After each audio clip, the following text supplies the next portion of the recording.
This is Coop's Comedy Corner.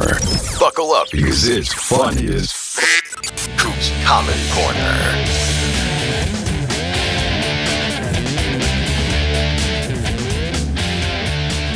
Welcome to Coop's Comedy Corner. I'm your host, Steve Cooper, and we're back for another week. And I got to tell you, go to coopscomedycorner.com. There's a bunch of Steve Cooper swag from my shirt, from my show Cooper Talk, from my business podcast, The Coop Tank.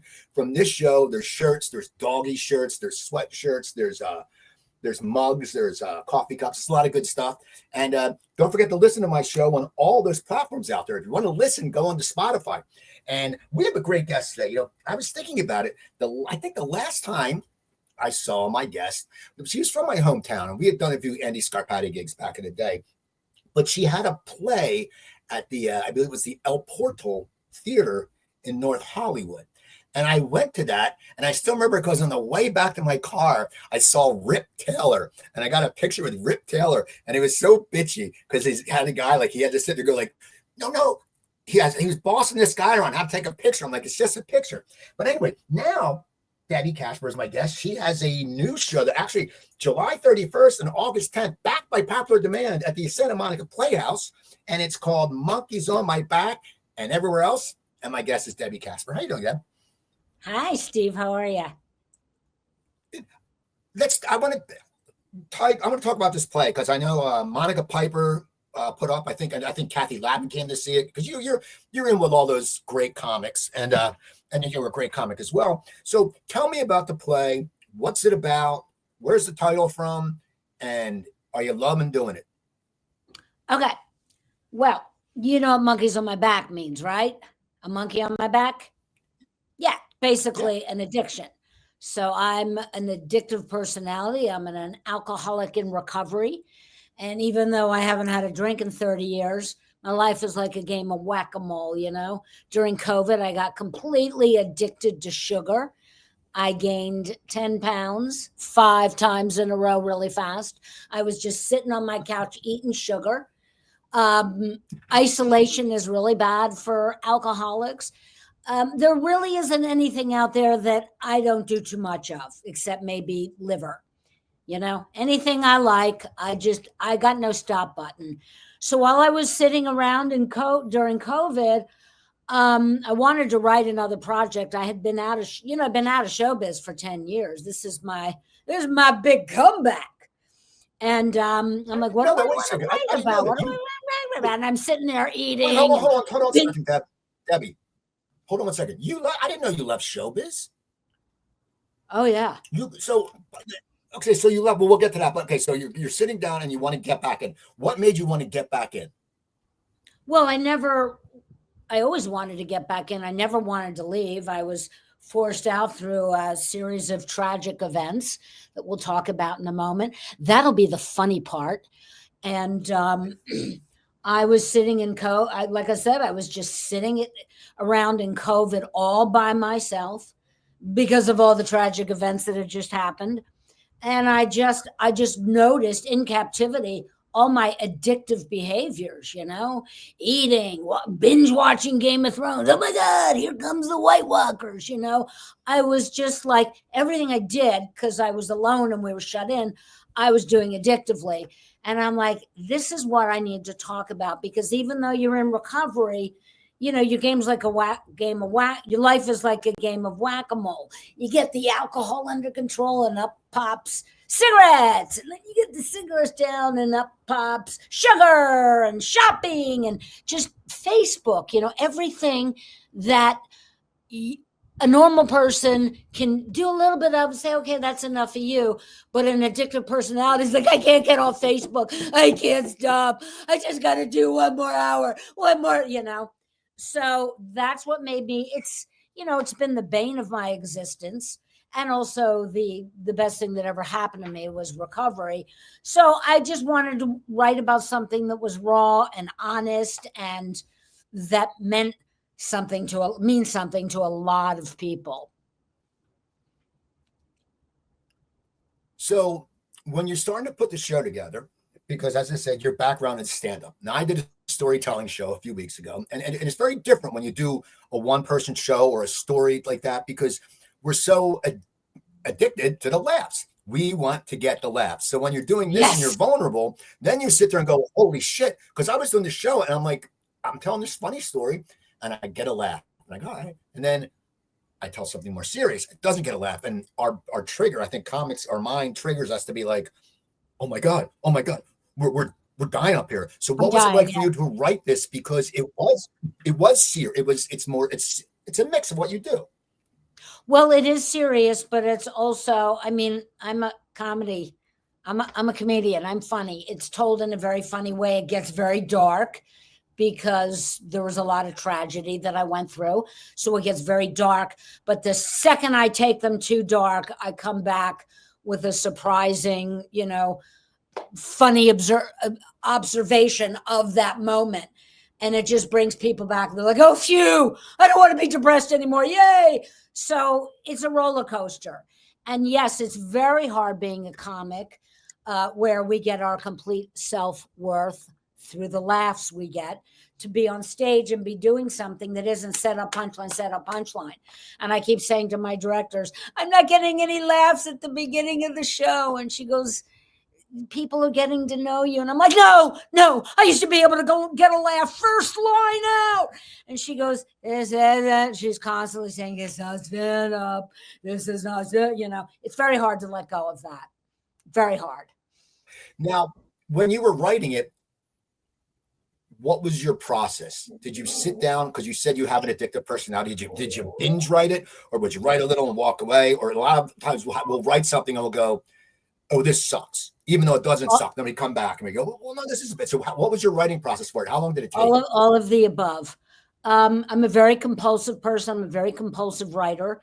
In fact, and my show is about doing my show. It's about my compulsive obsession of my own show. That's about me and how I can't stop doing it and I can't finish it long enough to actually do my show. But of course, I am doing the show. It's a play within a play. But I'm very compulsive. Sometimes I will sit and write for hours and hours and hours, and I'll look back at it and go, well, that all sucks. And I'll just, delete, or I'll put the file away. But I believe that anything you write is part of everything you write. It's like turning on a tap of a keg of beer. The first stuff that comes out is crap. And then you got to wait till the good beer gets out.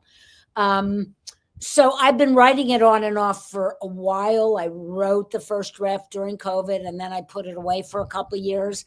And then I just took it out and started rewriting. I'm a very big rewriter. I rewrite the rewrites. I overwrite the rewrites. That last sentence I rewrote, sometimes I rewrite things literally 20 times. But I think that that's how things get good.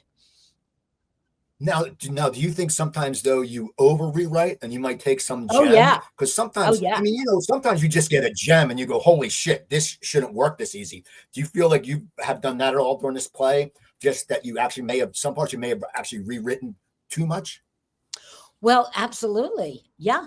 It's because sometimes I'm looking for something better, but I don't make it better. I just make it different and it's new. I'm like, oh, I like that. And then the next time, like, I don't like that anymore. Oh, I like this. Oh, I don't like that anymore. I like this. But at some point you put it up in front. I have every version I've ever written. When I say I delete, I don't delete anything. I've probably got 100 files of versions of this particular show and anything I've ever written. 100 files if I want to go back. And every now and then I'm like, what did I have here that was so good? And now I can't find, I have to go back through the file. That line, that worked. Let me put it back in.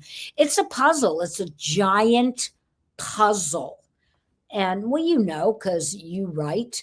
And yes, I have absolutely written past the miracle many times.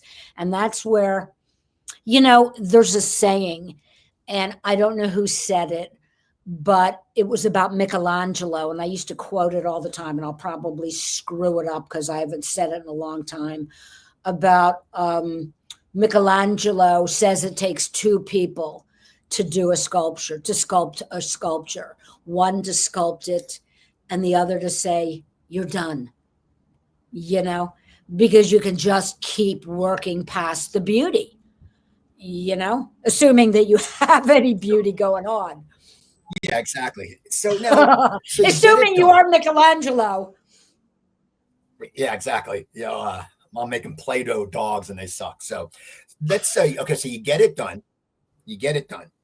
Now you have to put it past the finish line. You have to get it on stage. So did someone kick you in the ass to help you out, get it up and get it running? Or was that you knew the whole time you were going to put this together? Because we all write stuff. And, sometimes you're like, maybe it's not going to put some, what you're doing. You're really, look, you're being you're being vulnerable. And sometimes the problem with that is if people don't like it, you're going, well, God, that's me. That's me. So Right. how did you end up, you get it done? What's your course of action to get it up and you performing it? Well, I've done a couple one-woman shows. This is not my first rodeo. So I knew I was going to put it up in some way. My first step was I did a reading in front of about 20 people whose opinions I respect. I just did where I read the script and they gave me feedback. And then I went back and I sulked for about 6 months because people didn't stand on their feet and go, "You're brilliant. You're a genius." So after I got over the fact that I was not Michelangelo, I started writing.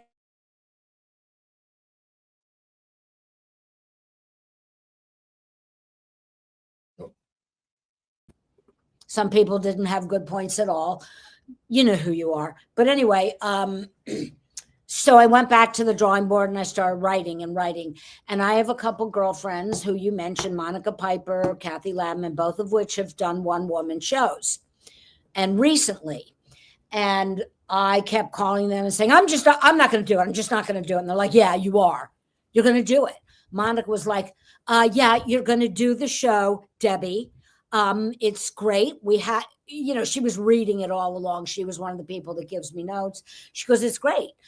We're putting it up. You've got to do this. You have to do this. You owe this to yourself and to other people. I'm like, okay. Cause I've been this is, like I said, I've been out of showbiz, and the whole thought of writing is one thing because you can do that in your pajamas drooling on the bib of your nightgown, and nobody has to know. And but putting it up, like you said, in front of people, and it's so personal. It reveals every horrific thing about myself. It reveals every character flaw. It reveals every guy I slept with. I mean, it is about everything I've been through, about bottoming out as an alcoholic, bottoming out again as a sugar addict. Everything very personal in there, very, very personal. So I kept talking myself out of it. I'm like, why do I want to be this personal? I don't need to show anybody this. And indeed, because it is so personal, I think that's what makes it moving to people, because it is so raw and honest. So yeah, a lot of friends totally encouraged me. A lot of friends that saw my other work, know my work, like, come on, Debbie, it's not gonna, of course it's going to be good. And I'm like, no, whoa, it's going to suck. I don't want to do a show that's going to suck. Why would I want to do a show that's going to suck? And then I guess I started working with a director. My next step was to find someone who would work with me while we continued to develop it. Because once you put it on its feet, and you're acting now, and I play about 12 different characters in the piece, and I play myself at all different ages, and I play myself drunk and, shit-faced drunk and a little drunk and really drunk and a lot drunk. And I play myself as a stand-up comic when I was drunk. I play myself, so there's a lot of different textures and characters. And now I forget the question because I've talked so long past the point. What was the question? The question was basically getting it up. What were your legs of getting it up? So I get a director and we start working on it on its feet. I bring a little piece in and we do it. And as we're doing it, I say, oh, it's too wordy. Let me go. And I go home and rewrite it. And I bring it back and we rehearse it again. And we start honing it while it's on its feet. And that's basically, and then, I just booked it myself in the Santa Monica Playhouse. I had a gig in Florida that I was supposed to do, and it fell through, and I had this show. And I'm like, well, I can't not do it. So I just booked it in the Santa Monica Playhouse and hung up a little shingle, and people came, and that's, Bob's your uncle, as the Brits say. Now, Don't ask me what what was it that means. opening night like? Did you have all the nerves? What's going on through your mind when I said you've been out of the business for a while. Now you're coming back and you're getting very, very, very personal. And I mean, and like anything, I think comics, we use the nervous energy to help us. I still get nervous, but I use it. I don't as much anymore, because I mean, when I perform, I don't give a shit attitude. I go up there, I'm like, it's not like when we were performing back in the late 80s, when you're worried about getting all the, because there was so much work. Yeah, and you needed more work, and you had to kill so you could get more work. Exactly. So what was it like for you that opening night? I mean, did you have a good support of your friends come out, or were you in front of strangers? And what was your mental mind game when you hit that stage? Well, I sent out personal invitations to all the important people to me in my life, and I asked them to please come. I charged them. I didn't invite them for free, but I said, please come to opening night. Everybody knows what I've been through. So there's a lot of people rooting for me just because of all that I'd been through. And a lot of people were rooting for me. A lot of people that saw my first one-woman show, or my second one-woman show, or my musical that you were talking, or my stand-up, which I occasionally do. And so people came out with the attitude that they wanted to love me. And I knew that, which maybe 10 years ago I didn't. 20 years ago, I always figured everybody wanted me to bomb. I really thought that, I battle with a lot of, Why? No. Did you not ever, my do friends, you know why you thought that? Well, because I have battled my entire life with a very cynical attitude and with a lot of low self-esteem. So, I always figured that if I died, someone in the audience would get pleasure out of it, which really isn't true. It's awful to watch somebody die, isn't it? Isn't it awful to watch a comic? I know. I'd rather watch a real person really die than watch a comic die.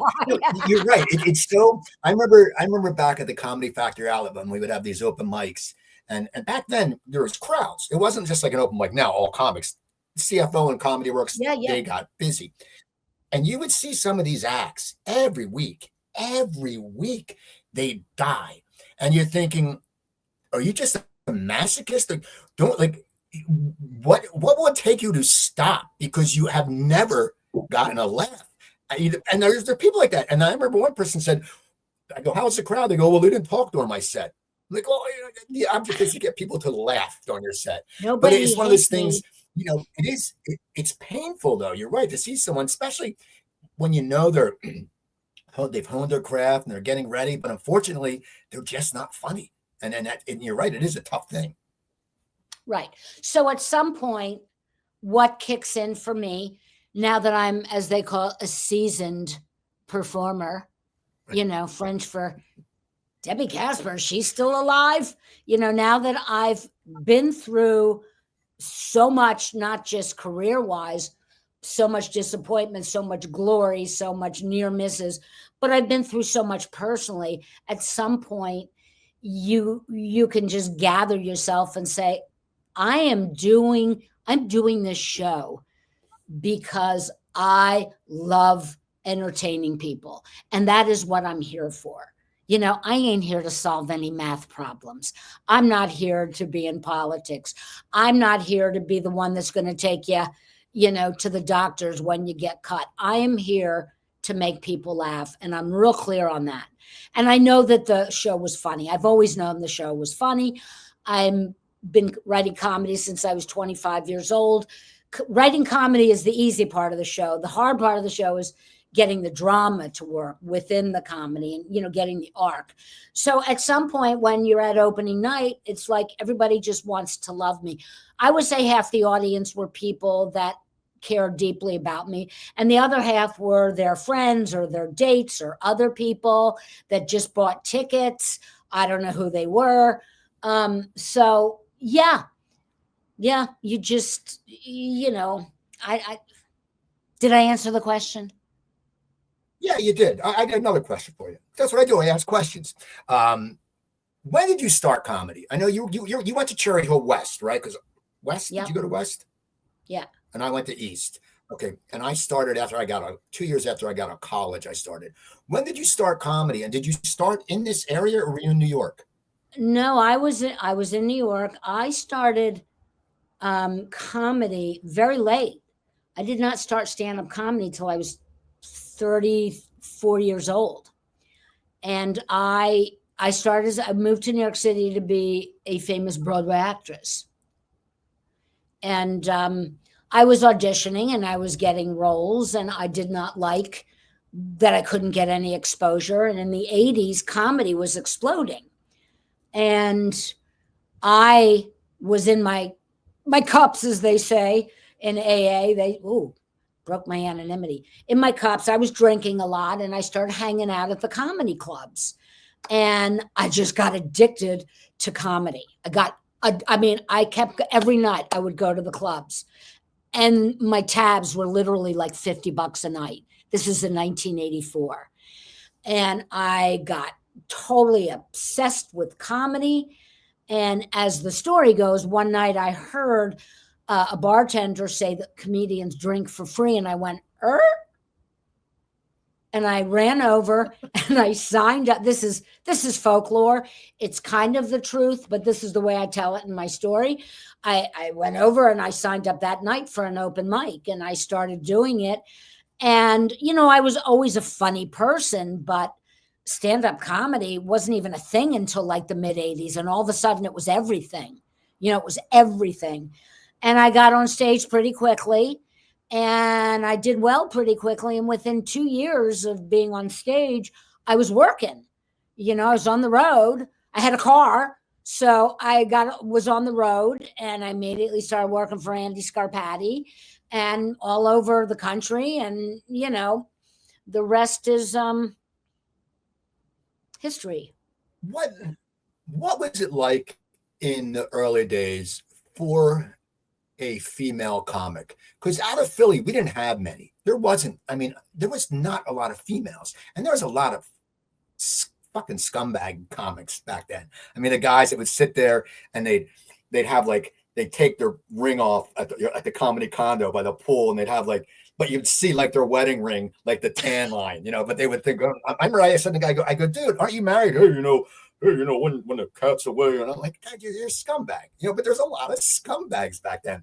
What was it like for a female comic? Because that was, later is when the all-female shows started. I used to have a show in LA at Flappers called Cooper's Angels. And I would book 7 women. And, Kathy Ladman came and did the show. I think Wendy Lehman stopped in, Marilyn Rice Cup, because they knew it was a fun show. And we had a little poster. It was like Charlie's Angels, and it said Cooper's Angels. But that was, before then, there wasn't these all-female shows. So what was it like from you? Because you were at the heyday, man, of comedy. And then once again, there wasn't a lot of women out there. What was it like for you guys? Were you constantly getting hit on? Were you getting and I see it in the business world, still looked down upon, which pisses me off. I see it all the time. It's really, oh yeah, you think things have changed. They haven't, I hear. So what was it like? Yeah, what was it like in back in the day? There was 2 things that 3 things, big things that stand out. The first one is that when a woman got on stage and you were like at the Improv or the Catch a Rising Star in New York, I would watch myself get on stage, and all the male comics would leave. They would just come in and watch the men. They would leave. I would watch them. And that was one thing that went on a lot. The other thing that happened is that they would never put more than 1 woman on a show. If they put more than 1 woman on a show, they would put all 3 and call it an estrogen fest. So there was never more than 1 woman on a show. I got a ton of stories. But yes, I got hit on, absolutely. But no more than I got hit on in regular life. When you're on stage and you're a comic, even if you're working with some scumbag comedian who's hitting on you, I still always have the power to say, no, thank you. Yep, nope, no. And I really very rarely got involved with the comedians. I don't know why. I guess no one interesting hit on me. But one night I was at a club I don't remember where it was, but the condo, I was working with a guy, couldn't tell you his name. The condo, they took one bedroom and they hung, like that movie, It Happened One Night, they hung a bedspread between the two beds. And that's why they didn't want to book women, because the two guys would kind of share a room with a sheet between them. But I got put in there with this comic next to me who'd been hitting on me all night. And we go back to the condo and I'm lying. I mean, our beds are this far apart, but there's this fake wall.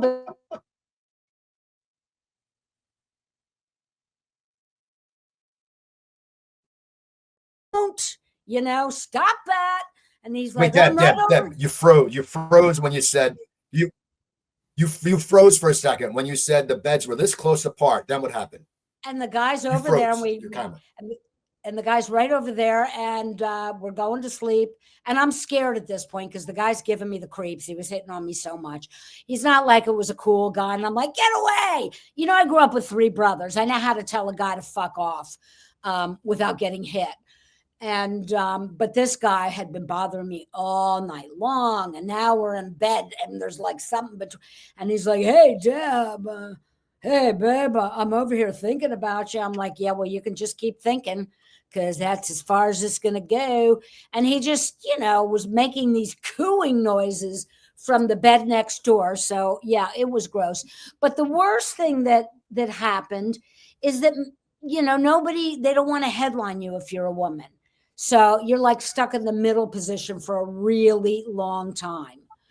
And that was hard, pushing, through that barrier. Yeah, tons of barriers for women. And I do hear that I don't really do stand up anymore, but I do hear it's no better. I hear it's still really bad. Like America. Yeah, I mean, not any better with women, Now I was looking through your IMDb, and I did not know that you wrote for the Rosie O'Donnell show. And Roseanne. Yeah. So how did you get those jobs? Did you know Rosie from the New York scene, or how did you end up working with Rosie? I did VH1. So Rosie saw me as a comic. I didn't know her personally. But I worked for her on VH1, and I did a good set, and she was flattering. And my best friend at the time, Jeanette Barber, was very good friends with Rosie. But I'm getting ahead of myself. My first job was writing for Roseanne. I moved out to LA. I had a one-woman show that I had written. This is, 25 years ago. And I put my show up out here, and I'm getting good reviews. I won an award. I'm getting buzz. And I suddenly have a writing agent. Now, while I had been in New York, I had written myself a spec script, which is you take a sitcom that you like and you write a mock script of that sitcom. Because I really wanted my own sitcom. That was my whole dream. But it occurred to me that if that didn't work out, at least I could write for sitcoms. And so I wrote a spec script. I come out, I got my one-woman show, and some agents come to the audience because there aren't very many funny women, as you said. So I'm kind of standing out, and I've got a script. Next thing I know, I've got a pretty high-powered agent, and I have my choice of jobs, and I end up writing for Roseanne. And I was miserable. It was a really, really horrible job. At the end of the year, I had this manager. I got this manager. I mean, everything was happening for me at once. And they were working to get me my own sitcom. And I got a sitcom deal, and the networks were all looking at me to build a sitcom around me. And it was a really scary, fun time, but I was scared to death. There was so much heat on me. And it all went away one day. It just all dissipated for a long, long story that I won't go into. But I was already 40 years old. I think they found out. I didn't look my age because this is before the internet. You could lie. So I was lying about my age. And I think they found out how old I was, and all of the heat went away, and I never ended up getting a deal. So I'm on the phone with Jeanette Barber, my best friend in New York. And she, at this point, is Rosie O'Donnell's head writer. And she's like, well, we can't find any good writers. And I'm like, well, I don't want to write for TV. That was not what I want to do at all. And she goes, well, Rosie wants you. Rosie wants to hire you. So basically, Jeanette just kept telling Rosie, I wish we could get Debbie Kasper. I wish we could just get Debbie Kasper, because Rosie was going through writers and she was not happy with her writers. And I guess Rosie finally said, well, why can't we get Debbie Kasper? I'm Rosie O'Donnell. This is a national show. I don't understand.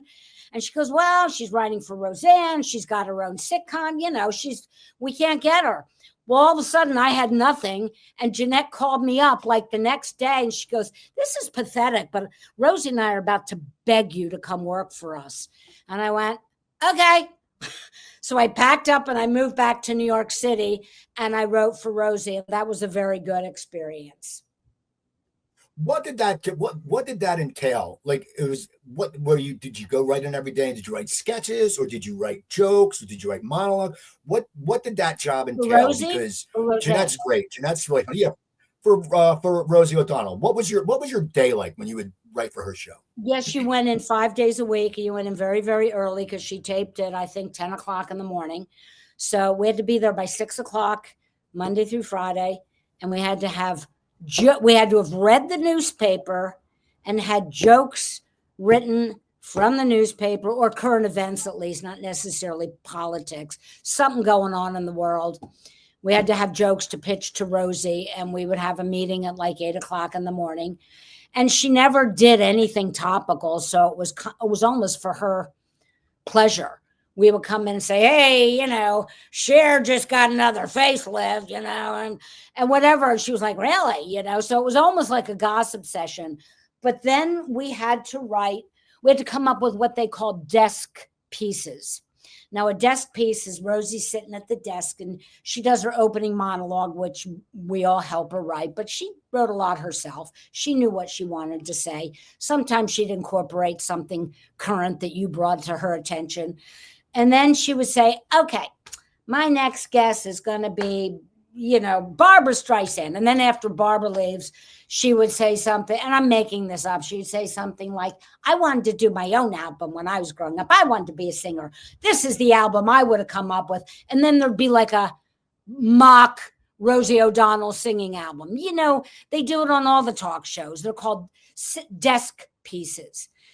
Bill Maher does a ton of them. Would you like to see what everybody is really saying about Donald Trump in the men's room? So those are called set pieces. So you have to write and pitch those.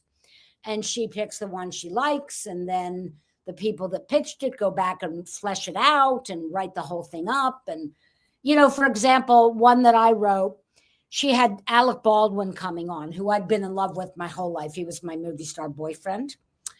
And she didn't know what to do with them. He'd been on before. She didn't know and they were from the same hometown, kind of like you and I, except they had careers. Okay. So I pitched that Alec Baldwin teaches you how to do a Shakespearean monologue. And she loved it.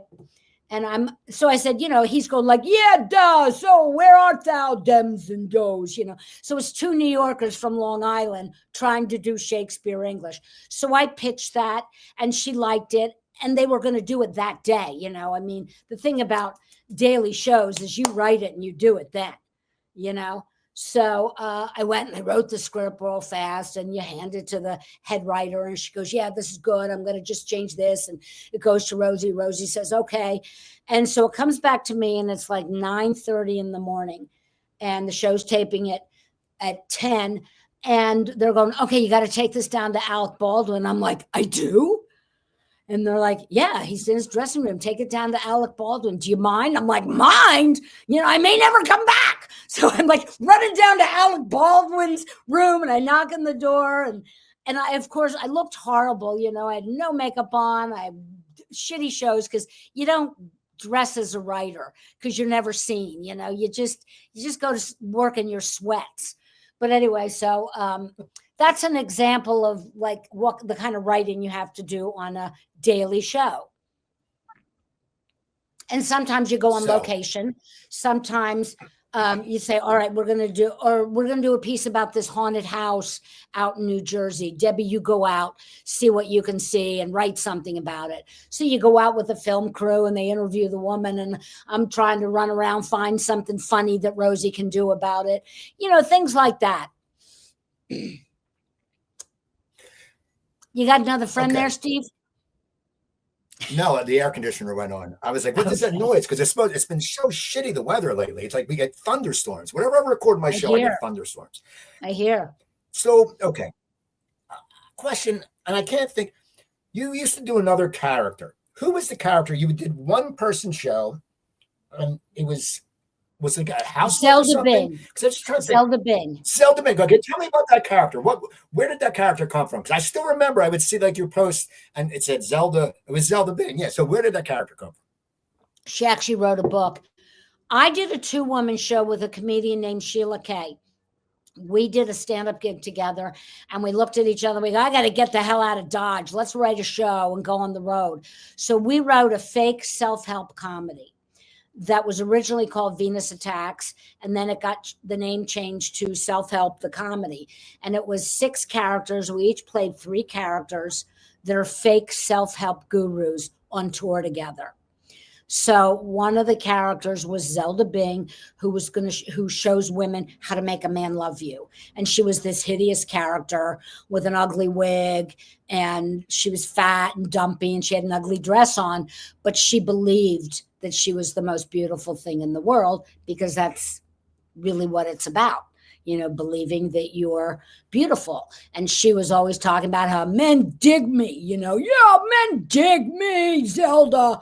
So after that show ran its course, we were on the road for a couple of years, and then we went our separate ways. And I was sitting around saying, what do I want to do? Do I want to go back to stand? We went all over the country doing that show in performing arts centers. And I came back and I'm like, what do I want to do? And I just decided, maybe I should do because Zelda was always a very big hit. I said, let me do a 1-woman show about Zelda. So that was my second 1-woman show I did. It's all comedy. There's no arc. There is a point. The point is, love someone, even if it's just yourself. It's all about love. It's got a good message, but every single moment in the show is a joke, and it's interactive. People come up on stage and I show them how to flirt. And of course it's horrible. And you do affirmations to believe it, how beautiful you are. So that was Zelda Bing. And she is still being asked for. I go to Florida and people are like, when's Zelda Bing coming back? I'm like, Zelda's dead. She's not coming back anymore. I've outgrown Zelda. I don't even have the dress. What? Oh, man. If someone asked you to do Zelda, you wouldn't bring Zelda back? It would. Someone said, hey, Debbie, here's a lot of money. A lot Zelda, of money. Here's a lot of money. Come. I'll do anything for a lot of money. I just want to make sure. I want to make sure. Okay.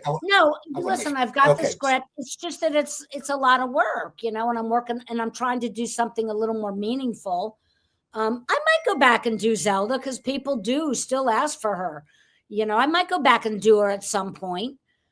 She's definitely fun, but I wanted to do something more. I have theater roots. I wanted to do something more theatrical. Okay. Well, I want to get back to your show right now. You had left comedy. I know, was it Pat? Was that your boyfriend? You both had done Cooper Talk, and that's why I ended up going to the show at the Portal. It was an 80s show, I believe. It was a boomer mania. It went from the 60s to the 80s. It's all about the baby boomers. And it was a fun show, and the Portal is cool. It's so funny because like North Hollywood's such a shithole, but then the Portal was like a nice, like the El Portal, like some places you go the wrong turn in North Hollywood, you're like, where am I? It's true. Okay, so the show, you got out of what tragedies ensued that made you leave the business? Because it's something that I always have the feeling we can't get out of this business. Something always pulls us back, even if we do it as a hobby. Like I was not doing stand-up for a while, and then when I moved back here, I had a business development job, and everyone's like, "What? I heard you do comedy." I performed at some benefit, and people were like, "We didn't know you did comedy." I said, "Well, because when I go to an event, I'm for my friend's company. I don't need the laugh. But then I started working into doing comedy, networking things and stuff like that. But you get pulled back in. So what was everything? What happened? Was it after Pat passed away, or we put up? Yes, we put up the big show, and it's a hit. And we signed with a producer, and they dropped the ball. And we signed with the second producer, and they dropped the ball. We had raised money from everybody we knew to do this show, so we were in debt to the people we know and love most, like $200,000. And we weren't in debt to them. They invested in the show. If the show goes, they get a piece. If the show doesn't go, they get nothing, because that's showbiz, folks. So all these producers came. We went with a producer. It didn't work. 4 different producers picked that show up, and all 4 of them just completely either fucked us or dropped the ball, or it wasn't as easy as they thought. They lost interest. So we ended up completely bankrupt, because we were both the co-creators, co-directors, and we had been doing it for a while. So all of a sudden we had no money. So I lose all my money. And then Pat got sick. So I'm already off the road as a stand-up. I'm not doing stand-up anymore because of all the TV writing, and then this show and the other show I was on the road with. I'm very far away from being able to go back on the road as a stand-up. So I don't really have anything. I kind of lose everything. Pat gets diagnosed with not 1, but 2 cancers within a 10-year period. So I basically I had to get off the road anyway to take care of him. So I basically, ushered him out of this life. So that was kind of all encompassing. And then during that time, my best friend died, my brother died. So I lost my career, him, my brother, my best friend, and all my money. I just lost it all, like in a period of about 4 or 5 years. So I just ended up saying, screw this. And I got a job. I started working a job. I kind of had to, because we were penniless. When Pat was still alive, we were penniless. He didn't even have insurance when he was diagnosed with cancer. So I got a job, and I just kind of held on to it for a while because it was lucrative. And I just now retired, and I'm back. I'm back with a vengeance. What was your job? I was selling investment grade gold and silver over the phone. What is that like? I mean, when you come from a background in entertainment, all of a sudden you have to be on the phone. As I said, you've anyone in Hollywood, you have your ups and downs, but you had some, you wrote for Rosie. You've done a lot more than a lot of people have. You wrote for Roseanne. What was so bad about Roseanne's job? Because who was it? I think was it? Man, she was just on a few weeks ago. She wrote for Roseanne and she didn't like it. I'm blanking on her. Anyway, what was bad about Roseanne? I don't think you can swing a dead cat in this town without finding someone who didn't like writing for Roseanne. I have a friend, Bob Nickman, that I wrote with, and when you bump into him to this day, he says, it's like Vietnam. I'm still not ready to talk about it. She was nuts. We would write the hours were horrific. We would work 90-hour weeks. She would show up on Friday, and we would hand her the script that we'd all been working on all week that she'd been. Sorry, I have a yappy dog, Jackie. Enough. That we'd been like laboring over, 10 very talented writer, been writing all week. And she'd show up, she'd call us on Friday, and this is the old days, there would be like a speaker from the phone in the middle of the conference room. And we'd all be sitting around, and we're doing a table read on Monday and shooting the sitcom the next Friday. And she'd go, I hate it. Start over. And we would be thinking we were going home after working 70 hours. And instead, we had to spend all weekend there again, writing a whole different show. And that happened a couple times. It was bad vibes, just a bad vibe place. They fired the head writer. They hired a guy to run the show that carried a gun. I mean, it was just insane. who was also, by the way, Hollywood from people. Cherry, who was also from Cherry Hill. Really? I'm not going to You say can tell who, me off there. since I just impugned Okay. him, but he knows who he is. He knows he had a gun. So are you excited about this show? You're retired. You're sitting there. You start the show. No, you know, was it extended because you were selling out? I mean, how many shows have you done? How many performances have you done in this? I only did 4 shows. I set it up that way just because my plan was, these shows take a long time to get good. So I figured I'd put it up. I'd do it 4 times.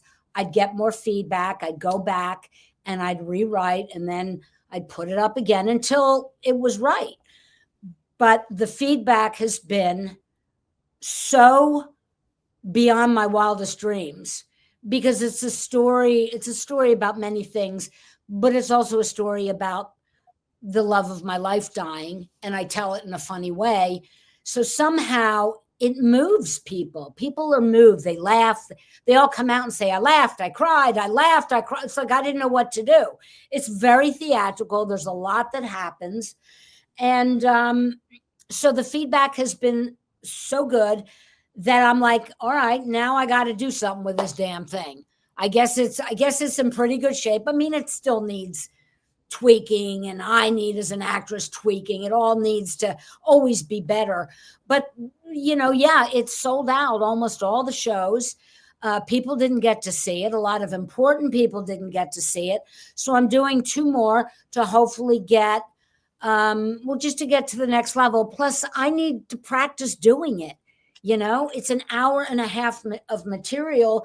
And in order to master every moment, your muscles have to get built, and you can't do it without an audience, and you can't do it, without doing it. Do you know what I'm saying? It's like learning to do stand-up. How do you remember an hour and a half, though?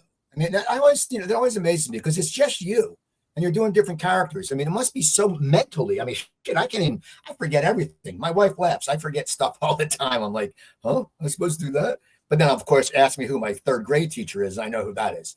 Exactly. But how do you remember, though? How did you? I mean, because does that take a while? And are you ever nervous that you might lose your spot on stage, even though you're a comic, so you can get back into it? But I can imagine, because we all have that dream, like, oh my God, I'm gonna forget. So how do you remember it all? Well, first of all, that has happened to me several times in previous shows when I was much younger. And I was scared to death of that, because I'm seasoned and my memory's gotten really bad. As you mentioned, your memory, it's not even that your memory's bad, it's that your brain's full. My brain's much more full than it was when I was younger.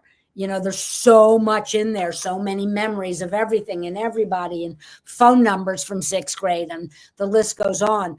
You just keep repeating it. You just repeat it and repeat it and repeat it and repeat it and repeat it. There's no way around it except repetition. You can learn anything with repetition. Now, is the show, when you do it, is it cathartic for you? Are you gaining something out of it, or is it draining? How do you feel when you get off the stage? Because it is personal, and people laugh, they cry. What is your feeling when you walk off stage? Are you, relieved you got through it? Are you happy? Are you sad? Does it stir emotions? I mean, it really must hit all of that. All of that. Great question. All of that. Yes, I'm happy it's over. I'm happy I got through a show without totally fucking up or going up on lines, as you said. I'm happy that the audience seemed to have, been with me or were with me. I'm excited to go out into the lobby and say hi to everybody, because people always wait for me there to say hi. I'm moved personally, because it is such a personal story, and so sad. The 2 women that have helped me with the show, who are my directors, they both knew Pat very well. One of them introduced me to him, and they both have known me a long time. And every time we get to the part about Pat getting diagnosed with Pat, all 3 of us cry every rehearsal. and they still sit in the audience and cry when I do that part. So yeah, it's cathartic in that way. It's cathartic artistically. It's like, oh, I did it. And yes, yes, I got a standing ovation. Yay. Yes, they're laughing at everything. Yay, I did it. It's getting there. We're getting there. And yes, it's an emotionally cathartic. And it's, it's all of those things, Now, will you eventually, if you have the opportunity, take this on the road? If you could put this together and jump from cities to cities, would you? The plan is to take this dog. So that's your plan? Yeah. Well, I don't know. How do you go about it? I don't know. Yeah, how would you go about that? I don't know. I thought maybe if I did your podcast, a producer would be watching. No? Look at Andy Scarpati. You can do it at Poco's at the Bucks County. Well, there's a lot of ways it could happen. One is I can raise the money myself. I have some people come to the show that have some big bucks, some gold friends. And if they love the show, I'm like, give me $100,000 so I can raise the money myself and produce it myself. I don't want to do that. Or somebody from New York can see me and just bring me there and produce it. I got to keep running so the buzz keeps going and people see it. You got to let the word of mouth go, and eventually it'll happen. One final question. I always end my show with this. You've had a good career. You've had ups and downs, as you said. But looking back, and it can be personal, it can be professional. What are a few things that make you proud when you look back at your career and your life? What are some things that you personally are proud of?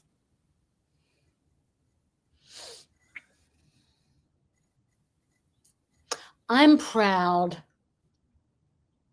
of the fact that I've never mixed my art with money. I've always just been as true to my art as I can. And if the money came, great. And it usually does if you're really true to your art. I almost never sold out, except writing for Roseanne. That was a bit of a sellout. But then again, not really, because I was working towards getting my own sitcom. I'm really proud of the fact that I was able to help Pat die in a way that he knew he was safe and loved. And I'd never done anything like that before. I don't have kids. I've never been a nurturing person. And I'm proud that I did that because that was really, really hard and really, really long. I'm proud of the show I'm doing because it's really hard. And I'm just really proud that I didn't bail and say, I'm not going to do it, which is what I wanted to do. And I'm proud That's awesome, Debbie. Yeah. And I'm proud that I've go ahead. Not really burnt bridges. I don't have a lot of great showbiz contacts. I knew everybody in the day. I never stayed in touch with any of them, but I also never pissed anybody off or hurt anybody or lied or cheated or stole. I'm proud of my sobriety. I'm proud of 30 years of sobriety. That's the whole ticket right there, because none of the rest of it would have happened without that. Well, this has been awesome, Deb. I'm glad we got to catch up. People, remember, July 31st and August 10th at the Santa Monica Playhouse. There's monkeys on my back and everywhere else. So please go check her out. Check out the show if you're in LA. Don't forget to check out my shows. You can go to Spotify. You can go to YouTube. You can find all my past episodes of Coop's Comedy Corner. We've had some great guests on. Emmy-winning writers. Sue Kalinsky is the one who wrote for the other one who wrote for Roseanne. It was Sue Kalinsky. No, she didn't write for Roseanne. Kathy Labman wrote for Roseanne. No, Sue Kalinsky did not write for Roseanne. She wrote for Ellen. Sue's a good friend of mine. Oh, yeah. You're right. Yeah, she. Ellen. Yeah. Okay. Yeah. There's lots of divas out there that we don't like. Yeah. So people, you can go check that out. Go Coop's Comedy Corner. Also on YouTube, go look up the Coop Tank. That's my weekly business roundtable. I I interview three local business people about motivation, success, and things like that. And don't forget CooperTalk.net. I have over 1,044 episodes. My buddy from Cold Case, Jeremy Ratchford, just came back on. That'll be being posted soon. Go check out Jimmy Corhan, Comedy Trainwreck. Jimmy does a great service to a lot of Philadelphia comics, myself, Coleman Green, John Kensel on the Wid, Chica Loca. He has a bunch of shows. He helps people out, and it's great. And also, don't forget CoopsComedyCorner.com. Get some of that swag. So I'm Steve Cooper. That's Debbie Kasper. You all have a wonderful, wonderful week. Coop's Comedy Corner.